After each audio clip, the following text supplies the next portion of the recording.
Students, अपने पास ये question था इथेन और इथेन में जो कन्फॉर्मर शो करेगा उसमें उसका स्टेबल फॉर्म क्या होगा।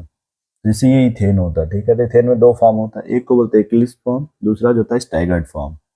तो जो एक्लिप्स फॉर्म होता है उसमें क्या होता है कि जो एच एच है ना, या फिर देखो यहाँ भी एच एच, ये सब सामने सामने होते हैं, तो यहाँ पर रिपल्सन्स होता है, इसे इसलिए लेस स्टेबल होता है।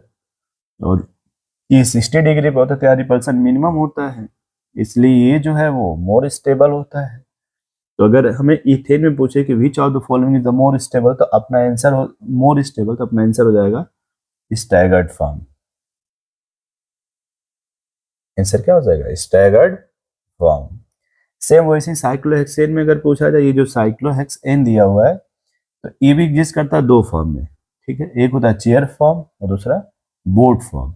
जो चेयर फॉर्म होता है उसको मान लेते हैं कि स्टैगर्ड फॉर्म, और जो बोर्ड फॉर्म होता है उसे मान लेते हैं एक्लिप्स फॉर्म। अब देखो ये स्टैगर्ड फॉर्म जो है वो मोर स्टेबल होता है,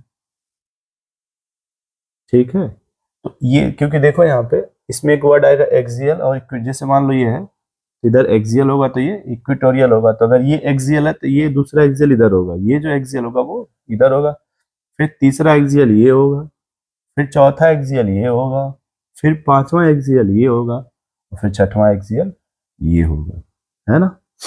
तो यदि इथेन में पूछा जाए तो स्टेबल फॉर्म क्या हो जाएगा आपका?